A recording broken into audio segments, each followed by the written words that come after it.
TV.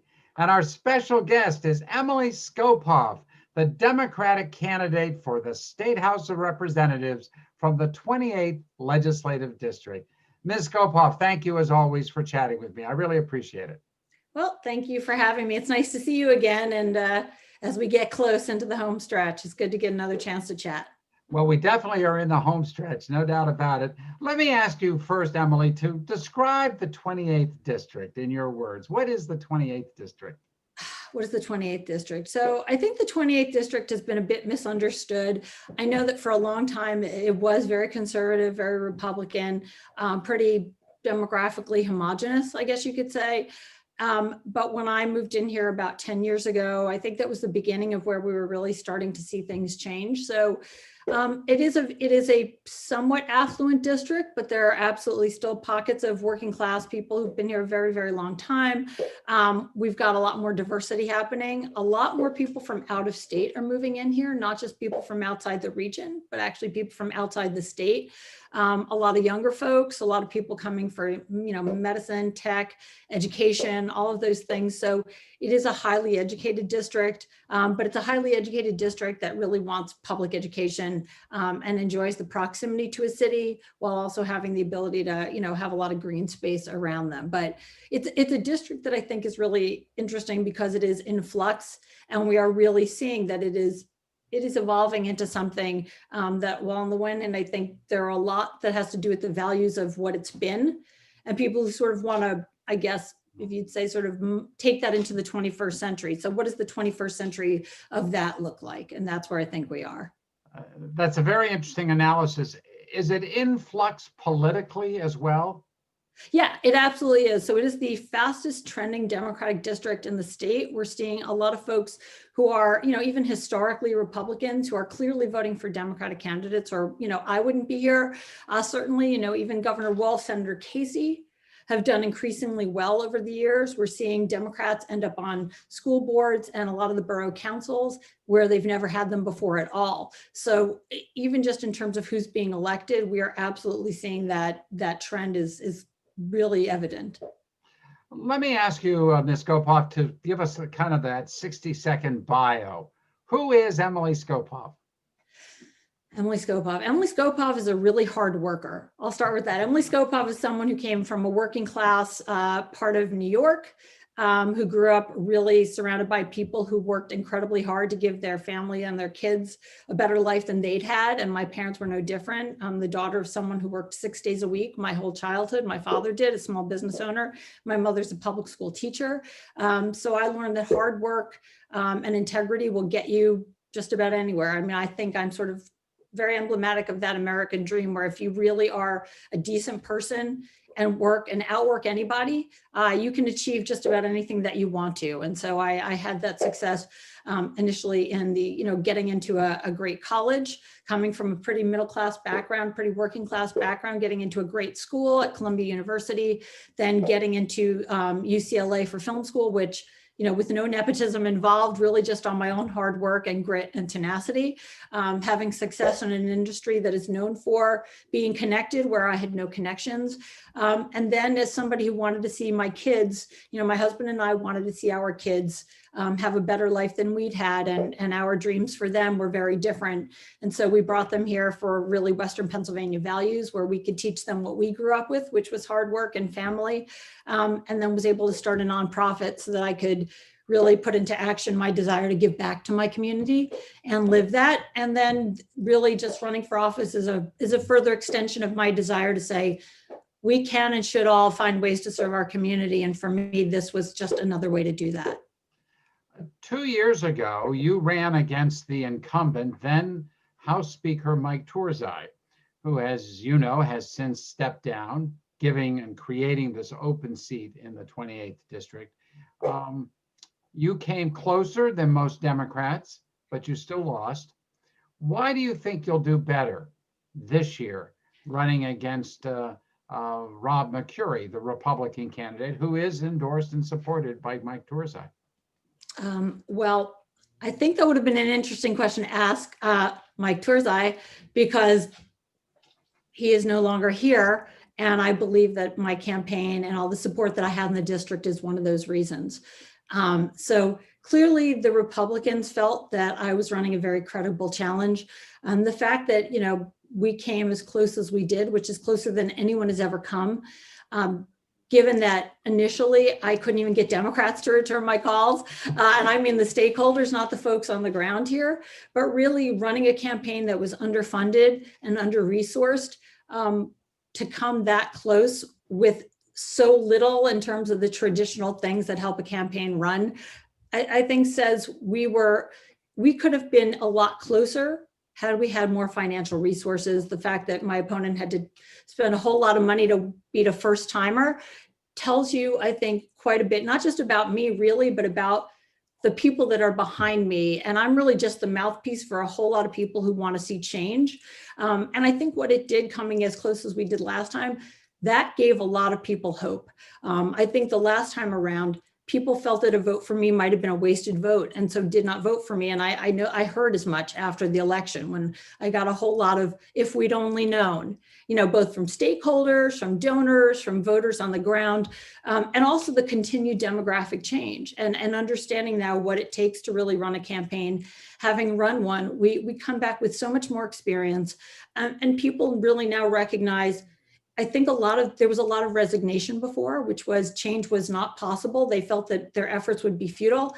Seeing what we did with the little that we had made them realize with more, we could accomplish so much more. So I think we're now running a campaign that shows change is possible, and a lot of people are really excited about that possibility. So what are the major issue differences between you, the Democratic candidate, and the Republican candidate in the 28th district? There's not really a nice way to say it, but I'll say the truth is one.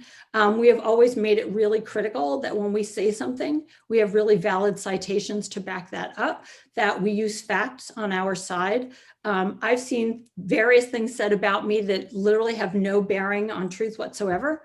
I have agreed to show up to every forum and every, debate, every panel where my opponent was also invited and he did not. I will speak up for the people that want to be spoken up for. I have met with folks for disability rights. I've talked to folks about early childhood education.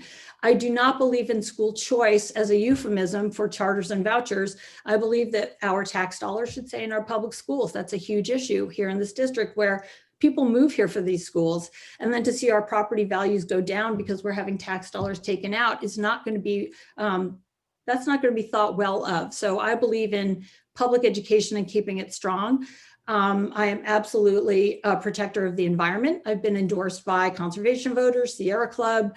I believe that we can actually grow the economy while also protecting our environment. That's something that's critical to people who, again, move here for the green spaces. I believe in making sure that our small businesses have the resources that they need to get further ahead and to survive, the COVID epidemic. I believe COVID is real.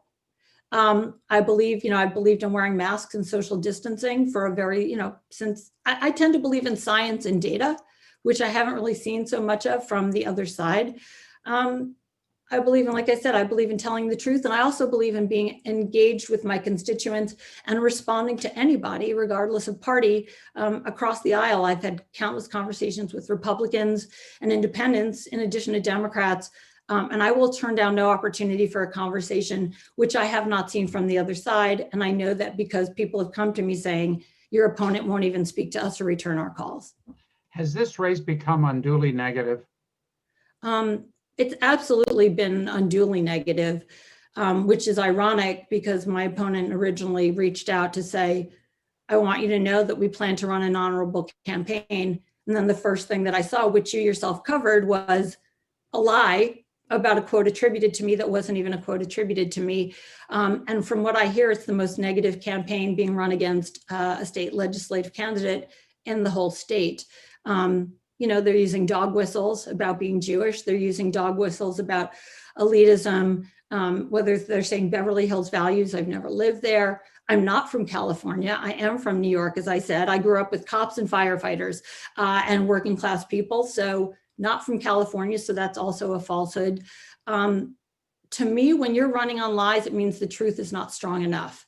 So to me, it tells me if you can't run on the truth of yourself and only rely on the negatives against your opponent, it's because you don't have enough faith in your own resume to run a clean race.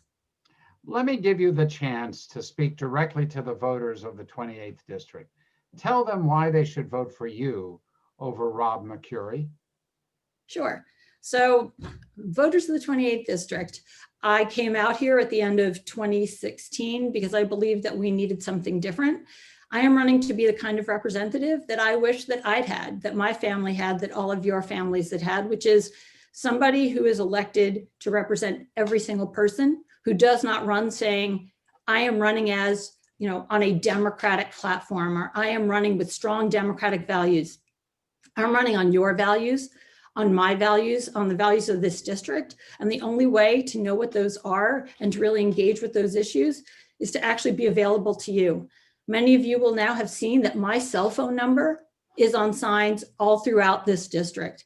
And those of you who have called me and texted me have actually gotten a response.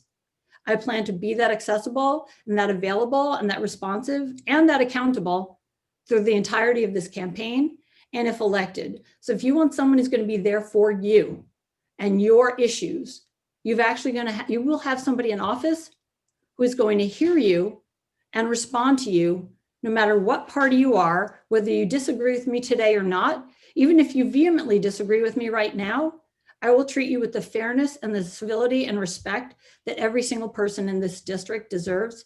And I will always answer any of your questions, no matter how challenging. That is something I've not seen from the other side. That's something I have not felt as somebody living in this district. So I still very much feel like a resident of this district who wants to see people in politics who are actually looking to be public servants and put people first and prioritize that, not power, not an agenda, not the next political, the next political position. I'm looking to really just give back to the community that has been so good to me and my family and my children, and to really make all of you proud, no matter what you come from, where you come from, or who you are. I am here for you, full stop. A final question, Ms. Skophoff. As you know, this presidential race between Donald Trump and Joe Biden has really gotten all the focus. And there are many people who say that the down ballot races will be impacted by what happens at the top of the ticket. So that if Donald Trump wins your district and wins Pennsylvania, Rob McCurry, the Republican, wins. If Joe Biden wins your district and wins Pennsylvania, you win. Is there a connection between the top of the ticket and your race? How do you view all that as a candidate?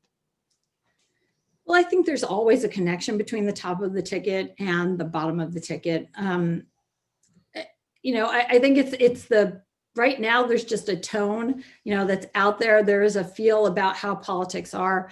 I think I actually have Trump supporters supporting me. You can actually drive through the district and see Trump and Skophoff signs on folks' yards, which is, to me, that's actually pretty great because it means people are not they're actually thinking about their votes. I'm actually a fan of the lack of straight party tickets because I like people having to learn about each candidate and where they stand. I'm not blindly just following a particular voter registration ID, whether it's an R or a D or an I. I think that people are, I try not to talk about the national issues because really my focus is incredibly hyper local. And I also think it says, while certain things may be going on in Washington, D.C., some issues are similar here, but there are different issues here. So I really try to focus on that. And I think depending on how you tend to run your race, I have not aligned myself with Joe Biden. I've not aligned myself with Governor Wolf. I haven't aligned myself with any Democrat. I'm aligning myself with the people of this district. And I've gone really out of my way to say I'm not here to push anybody's agenda except the agenda of what people in this district tell me that they want. So to the extent, I think that's actually been a message that has been incredibly well received by people. So I think running on a national platform as a state representative is an error, but I think it also shows that you're not running enough on what the people in your district really expect from somebody who's local. So if it has an impact, I'm sure it will have some level of that, but to the extent that I think how people think about me, I think anyone who's taken the time does not associate me specifically with the presidential candidates. Well, Emily Skophoff, the Democratic candidate for State House in the 28th Legislative District, thank you so much for giving me time today. I really appreciate the chance to talk to you again. Same here. Thank you. It was nice to see you again. And our guest is Rob McCurry, the Republican candidate for State House in the 28th Legislative District, which is up in the North Hills. Rob, thank you, sir, very much for being with me. I really appreciate it. John, it's my pleasure. Thanks for having me. So let me ask you first, could you describe the 28th Legislative District for us? Sure. The 28th Legislative District is just a wonderful community of hardworking families, kids, and students who are going to school in a district that is very livable. And people have grown up in our district in the town of McCandless, Marshall, Bradford Woods, Pine Township, and Franklin Park. And they get to pursue their dreams in this district. It's just a wonderful cross-section and slice of America. And in Western Pennsylvania, we certainly have hardworking people who are navigating this COVID crisis and every day putting one foot in front of the other. So I'm really excited to be running this year to represent this 28th district. Well, let me ask you, Rob, if you would, you are the Republican nominee in a district that has voted Republican fairly consistently. Right. We'll talk about the politics in a minute, but tell me a little something about yourself. What's your background? Yeah, John, I was fortunate to grow up in Western Pennsylvania. I pursued a military career following attending West Point, and I learned wonderful leadership values and character building experiences at West Point. And 9/11 happened my sophomore year of West Point. So I deployed overseas to Iraq with a lot of my comrades from West Point, and we led soldiers in battle. I was an intelligence officer. I was embedded with Iraqis overseas, earned the Bronze Star Medal along with my fellow members of my transition team, and really gained such perspective about what we have here in the United States of America and in the Commonwealth of Pennsylvania. We've been given so much. And so when I came back after my military experience, I was looking forward to joining the private sector and contributing to our great economy. My wife and I started our own small business here in district, and we've been raising our 3 kids, sending them to public school here in district. And my background is something that values service, and I'm looking forward to continuing that service as representing the next generation of leadership in the State House of Pennsylvania.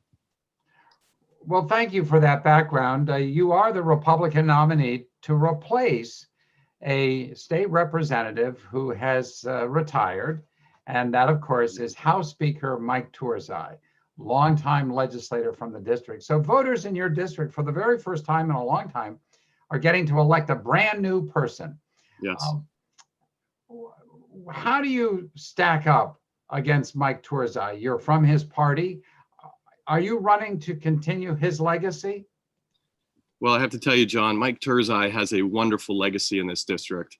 And as I go door to doors, talking to the voters and our neighbors here in district, and as my wife Kelsey and I are talking to friends via the phone or in small gatherings, we hear a lot about the legacy of Mike Turzai.